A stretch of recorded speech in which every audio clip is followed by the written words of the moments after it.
নতুন সরকারের প্রথম বাজেট নিয়ে আশাবাদী সীমিত আয়ের মানুষ। স্বস্তি চান নিজেদের আয় ব্যয়ের হিসাব, যা প্রতিশ্রুতি ছিল নির্বাচনী ইশতেহারেও। বিশ্লেষকরা বলছেন, কর্মসংস্থান বৃদ্ধি আর মূল্যস্ফীতি নিয়ন্ত্রণের পাশাপাশি দুর্নীতি বন্ধ করা গেলে মিলবে কাঙ্ক্ষিত সুফল। রাকিব হোসেনের রিপোর্ট, ছবি তুলেছেন মিরাজ সুমন।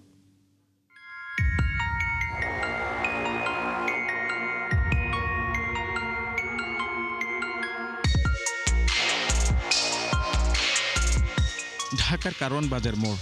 লোকাল বাসে উঠতে দৌড়ঝাঁপ করছেন বেসরকারি চাকরিজীবী সৈয়দ মিজানুর আলম শাহিন।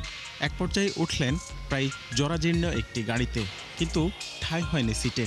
দরজায় ঝুলে গেলেন একরকম বাধ্য হয়ে। আয় ব্যয়ের সামঞ্জস্য রাখতে গিয়ে আমাদের অনেক সময় আর কি বাসে চলাচল করতে হয়, বাধ্য হয়ে আর কি, কোনো উপায় নেই এছাড়া। জীবনের শেষ প্রান্তে এসেও আয় ব্যয়ের হিসাব মিলছে না রাজা মিয়ার। তাই তো নোংরা পরিবেশ কিংবা খাবারের মান উপেক্ষা করেই পেট ভরলেন ফুটপাতের হোটেলে। টাকা না থাকলে তো কেউ বাদ দিব না, টাকা দিয়ে বাদ খাইতে হবে।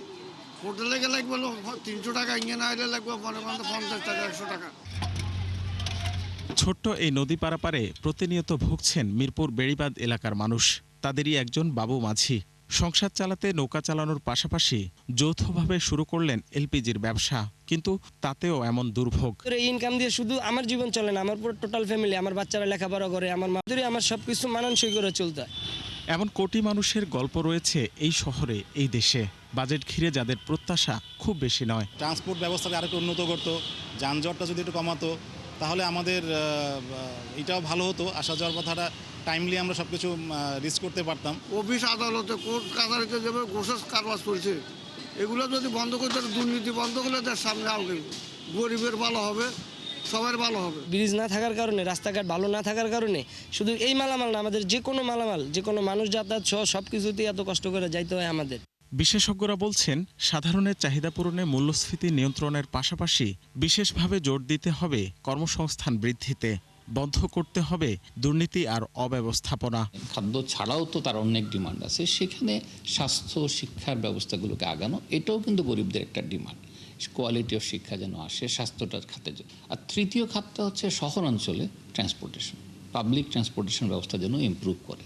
আমরা দেখিয়ে দেব যে এই জায়গাগুলো অনিয়ম। আমরা সরকারের কাছে প্রত্যাশা করবো এই অনিয়মের ব্যাপারে সরকার আইনগতভাবে কঠোর অবস্থায় যাবে, কারণ আমরা ক্যাবের পক্ষ থেকে তো আইনি প্রয়োগ করতে পারি না। যদি আবার সেই সিন্ডিকেট চক্রের খপ্পরে যদি সরকার পড়ে, এই সরকারের কিন্তু এটি কিন্তু ভালো বলবো না, এটি আসলে সরকারের জন্য বিপজ্জনক হতে পারে।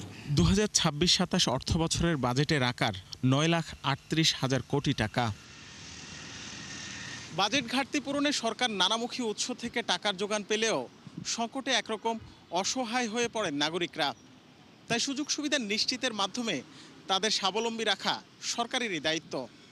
আসছে 11 জুন দেখা যাবে এই ব্যাপারে কতটা অগ্রসর হতে পেরেছে গণ অভ্যুত্থান পরবর্তীতে ক্ষমতায় আসা বিএনপি। রাকিব হোসেন, 71, ঢাকা।